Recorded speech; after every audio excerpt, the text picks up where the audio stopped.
Pagi ini sangat cerah, awan menampilkan warnanya dengan indah, dan matahari juga sudah mulai bersinar terang. Tentu saja Rizky sudah bangun dari tidurnya, malahan dia sudah bersiap untuk berangkat ke sekolah, dengan semangat yang membara. Karena hari ini juga bertepatan ia bekerja sepulang sekolah nanti. Apakah Rizky akan memberitahu ibunya jika ia akan bekerja? Rasanya tidak. Ia tidak akan membuat ibunya khawatir akan hal itu, apalagi usia Rizky juga terbilang masih muda. Pasti ibunya akan merasa khawatir dan melarangnya bekerja. Semoga akan ada hari Rizky merasakan bahagia, semoga hari itu tidak lama datangnya. Rizky yakin, setelah kesulitan pasti akan ada kemudahan, batin Rizky, ia sangat mempercayai pepatah itu. Bu, Rizky mau berangkat sekarang ya? Udah jam segini, takut telat, teriak Rizky dari luar, karena saat ini ia sedang berada di halaman luar. Duduk di sebuah kursi selepas memasang sepatu dan kaos kakinya. Iya, hati-hati di jalan ya, teriak Sastro dari dapur. Karena Sastro sendiri sedang sibuk memasak untuk mempersiapkan semuanya saat bekerja di warung nanti. Sudah biasa bagi Rizky ia jarang mendapatkan uang saku sekolah. Ia tak tega untuk meminta ke ibunya, udah bekerja saja terkadang masih sering mengeluh masalah ekonomi. Rizky hanya bisa terdiam ketika ibunya sedang membicarakan masalah uang. Ia tidak bisa membantu sama sekali, tapi tidak untuk kali ini. Rizky akan bekerja dengan semangat, pantang menyerah agar mendapatkan uang yang banyak. Bisa untuk uang saku dan juga memberikan ke ibunya. 10 menit berjalan, Rizky sampai di depan gerbang sekolah. Ia berjalan dengan gagah, layaknya seorang prajurit tentara yang akan berperang. Pandangan Rizky lagi-lagi teralihkan ke sebuah ruang kelas yang berada di dekat gerbang. Ia melihat seorang laki-laki berwajah sangat rupawan dengan gampangnya bisa bermain dengan wanita manapun. Sedangkan Rizky, ada wanita yang mendekatinya itu sudah bersyukur banget. Langkah Rizky mulai terlihat lesu lagi, wajahnya muram. Tapi, apa yang bisa diperbuat? Tidak ada. Rizky terus berjalan menuju ruang kelasnya dengan tatapan kosong. Ia tidak memikirkan apapun sekarang, kegelisahan hati membuatnya menghilangkan semangat membara yang dibawa dari rumah. Rizky, seseorang menepuk pundak sebelah kirinya. Rizky menoleh, ternyata ia adalah teman sekelasnya yang bernama Prasetyo. Iya, ada apa? Tanya Rizky. Gue ada info nih, ketus Prasetyo, lalu mengambil sesuatu di dalam saku celananya. Nih, mainan terbaru gue. Bagus nggak? Rizky terkagum melihat mainan kecil berbentuk mobil sport tersebut. Wah, bagus banget, kagumnya karena itu merupakan mobil yang diinginkan Rizky. Rizky mengetahui mobil itu karena ia pernah memainkannya di dalam game. Bagus kan? Tanya Prasetyo memastikan kembali. Bagus banget, ini harganya berapa, Pras? Tanya Rizky, ia akan menabung untuk membeli mainan itu. Mahal, gue dibeliin ayah. Katanya sih lebih dari 100.000. Yakin lu mau beli? Emangnya ada uang? Gue aja ini dibeliin, kalau pakai uang sendiri ya kagak punya. Rizky kembali termenung, wajahnya menunduk lagi. Kenapa dunia ini tidak adil, Tuhan? Kenapa di saat teman yang lain mempunyai segala kelebihan yang ada, tapi di sisi lain ada hamba-Mu yang tidak ada yang untuk dibanggakan? Kenapa semua ini terjadi? Kenapa Rizky dilahirkan di keluarga ini?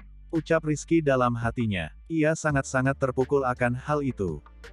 Tak lama Rizky sudah sampai pada kelasnya, tak lama juga bel pelajaran pertama juga berbunyi. Kring. Rizky mengeluarkan buku matematika di dalam tasnya, karena jam pertama merupakan pelajaran matematika.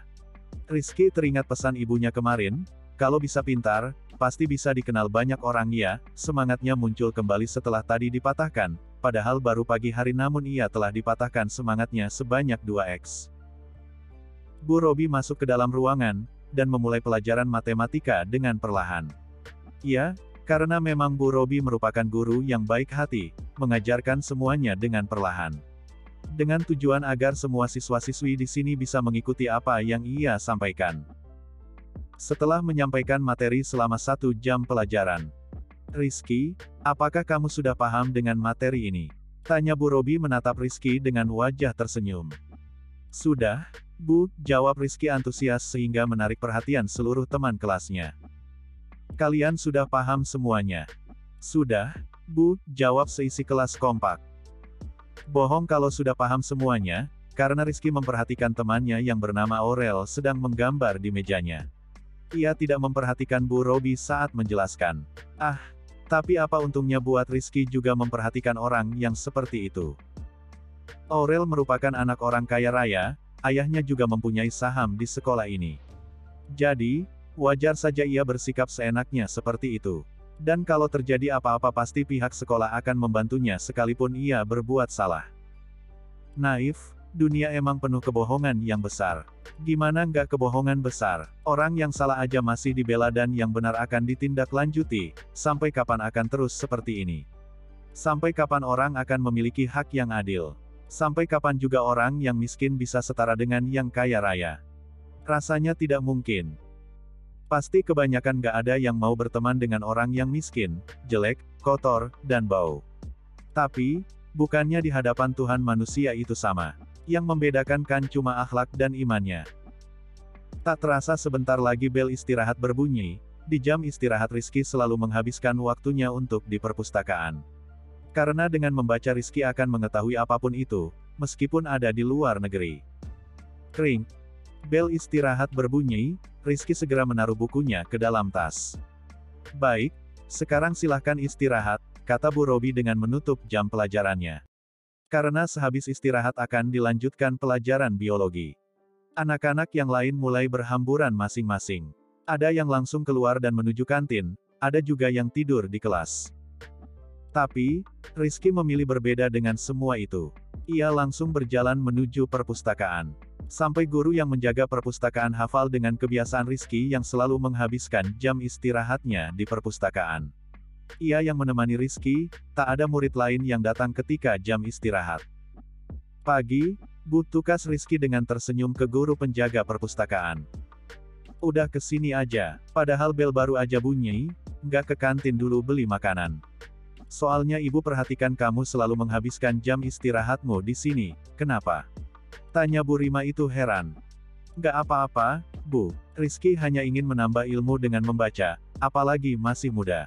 Jadi, sayang kalau dibuat untuk hal yang sia-sia, jawab Rizky elegan, ia membuat Bu Rima menutup mulutnya. Pemikiran kamu hebat, semoga jadi anak yang sukses ya. Ibu doakan yang terbaik.